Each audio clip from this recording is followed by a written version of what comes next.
So, you didn't get a PlayStation 5. You screwed up. It's okay. You thought pre-orders were going up one day only to find out that they weren't, and now scalpers have bought up all the stock. Your life officially has no meaning now. You sit at home crying every day trying to find yourself a new console, but all the retail stores are sold out. You go on eBay thinking maybe someone will be nice and sell it for a reasonable price, only to find out that scalpers don't care about you and they're charging this thing up for thousands of dollars. So, as an owner of a PlayStation 5 and having it for about 3 weeks already, let's talk about whether or not this thing is even worth the asking price, let alone scalping price of the console. Let's get into it.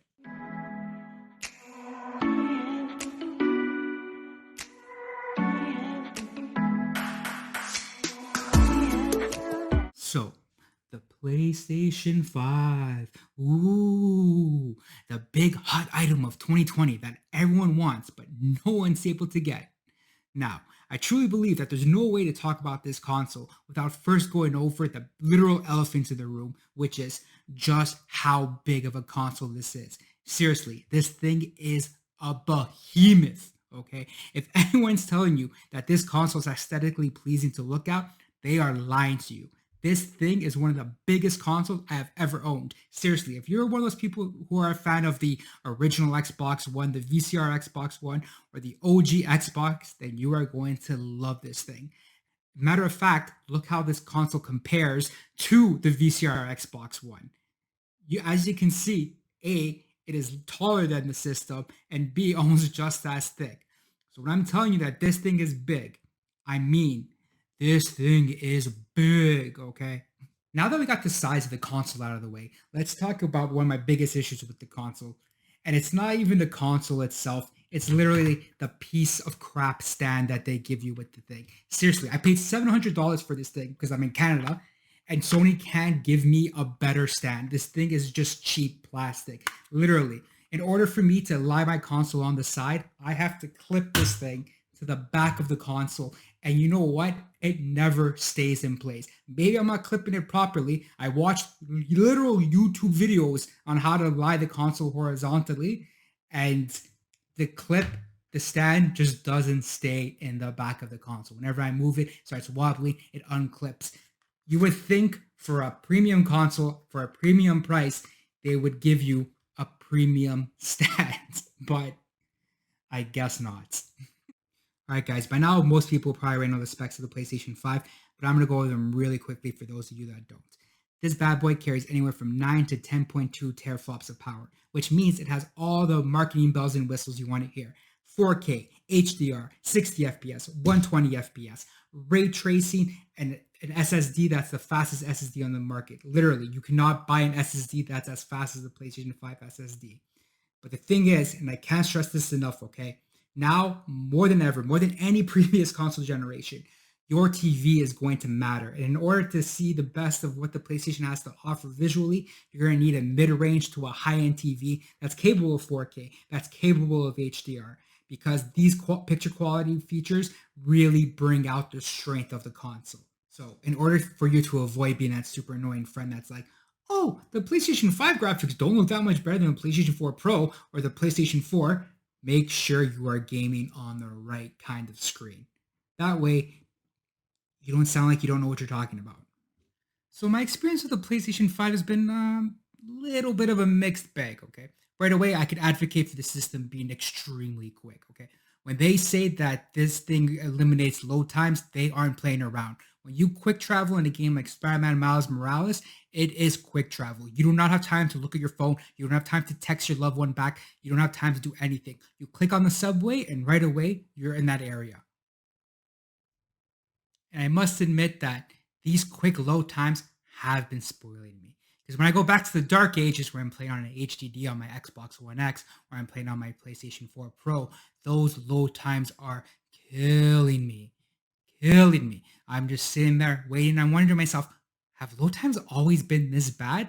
And it's like, no. Once you go from PlayStation 5 that's loading games in 10 to 15 seconds, 50 seconds or a minute seems like a lifetime. And that's one of the next gen features that I really appreciate about PlayStation. They put their focus on their SSD to make sure things are seamless, which leads into the next feature that PlayStation has, which is the ability to hunt down trophies efficiently. As you can see here in Astro's Playroom, when I'm trying to look around for what trophies I'm missing or what I'm doing, all I have to do is open up the menu, click on it, and next thing you know, I'm in the area, just like that. Quick, seamless, efficient. I can now go find my trophy and hop out. And this is one thing I like about PlayStation.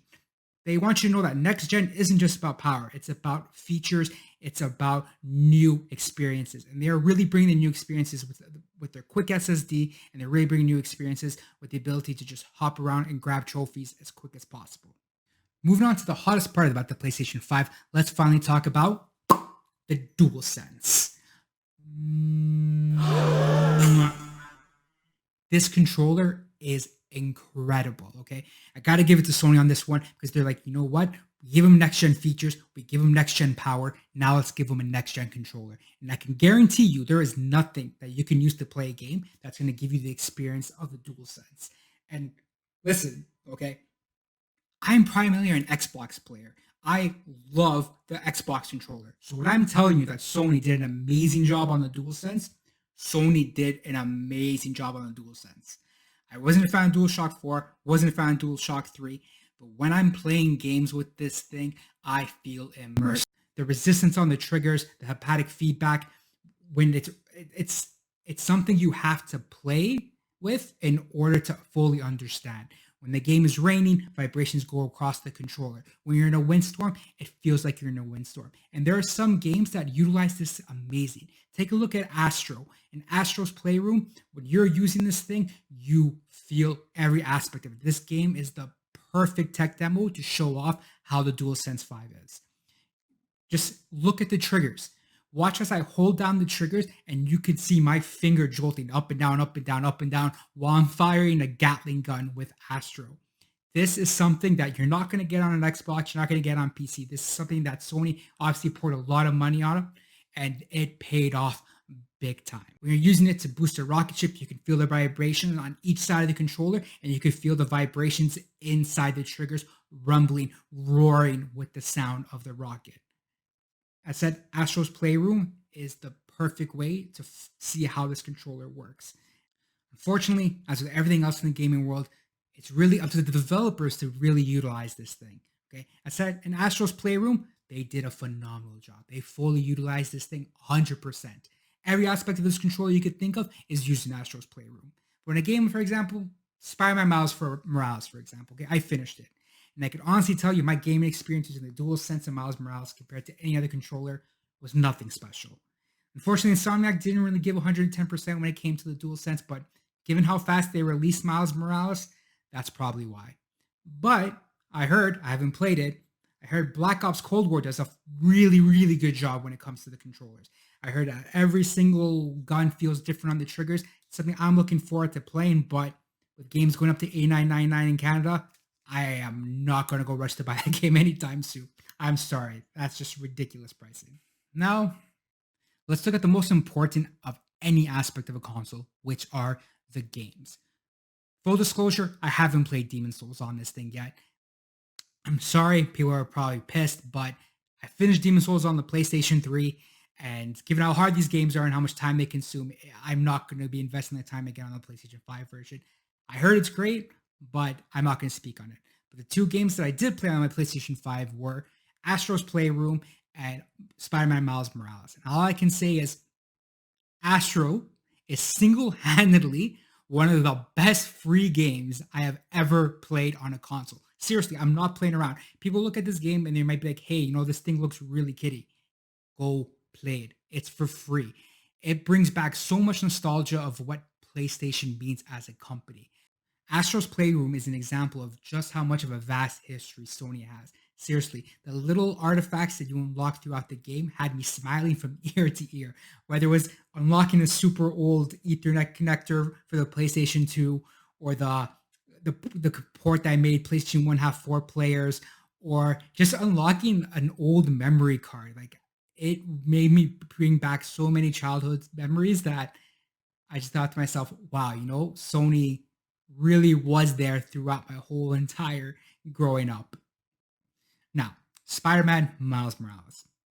If you were a fan of Spider-Man 2018, you are going to be a fan of Miles Morales. It's pretty much the exact same game, exact same combat. They just added new cloaking, they added some lightning moves, but overall, it's the exact same experience. So they didn't push the needle too much. In terms of how it feels like as a next-gen game, not really. I imagine you probably get the exact same experience playing on your PlayStation 4, PlayStation 4 Pro. Definitely didn't have that wow factor that you got in games like, I don't know, Gears of War or Uncharted 2. Like those were next gen wow factors. When it comes to Spider-Man Miles Morales, they played it safe. I said the game itself is fantastic. Story is great. Miles himself as a character, I love him. I'm a huge Peter fan, and now I'm also a huge Miles fan. You're thinking, hey man, I really want a PlayStation 5 to play Spider-Man Miles Morales. Take it as someone who beat the game. You're not missing much, okay? Just pick it on PlayStation 4 Pro or PlayStation 4, and I guarantee you're going to have the exact same experience. Now, the grand finale. After having this console for 3 weeks and going over you guys the technical aspects of the console, the controller, the features, and the games, now we're answering the big question. Is this console worth scalping price, let alone is it worth the $700 Canadian or the $499 American that Sony's asking for you? And let me bring this camera close to me so you can look into my eyes and I can tell you. Absolutely. The PlayStation 5 is definitely worth scalper price. Go on eBay right now and buy ASAP. Matter of fact, if you can't afford a PlayStation 5, just sell a kidney. You only need one kidney, okay? You only survive with one kidney. Sell a kidney, maybe sell your spleen, and that way you could pay these scalper jerks the $14, $15 they want so you could experience next gen like I did. Because I got it on launch day by beating the scalpers. But in all seriously, please, it's a joke. Don't sell a kidney, okay? Don't sell anything. But in all honesty, the one thing that the PlayStation 5 has going for it is everyone's suffering from a case of FOMO, the fear of missing out. Because in all honesty, the PlayStation 5, yeah, is great. It loads fast. It has a really cool controller, but it's definitely not worth the asking price of these scalpers. And you know what? It's probably even a tough sell at the asking price it is right now. As it goes with the starting of a gen, there's just not enough to play on it. Loading games is really nice. The controller is really nice, but Spider-Man, you could play it on your PS4. You're gonna get the same experience. Astro, while great, while a phenomenal game, it's just a tech demo for your controller. Black Ops, it's on PS4. Horizon 2, it's going to be on PS4. So if you feel bummed out, if you feel sad that you didn't get a PlayStation 5, take it from someone who has the console. Right now, you're not missing much. Don't go out and pay these scalpers the ridiculous price that they're asking for, okay? Just play the waiting game. Eventually, it's going to be in stock. Now, and then you can get it for a fair price. And you know what? Maybe you'll even get a cool edition that comes out later on. But for now, take it from someone who has the console. You guys are fine. You guys are okay. So enough about my impressions. Tell me about your impressions. Do you think the PlayStation 5 is worth the full asking price? Were you able to get a PlayStation 5? If so, what do you enjoy about the console? And do you think it's worth people asking this ridiculous amount of money? If you enjoyed this video, please consider subscribing. Make sure to leave a comment and hit that like button. It helps the channel more than you know. And with that, all I can say is thanks you guys for watching and hope to see you around next time. Daskillva out.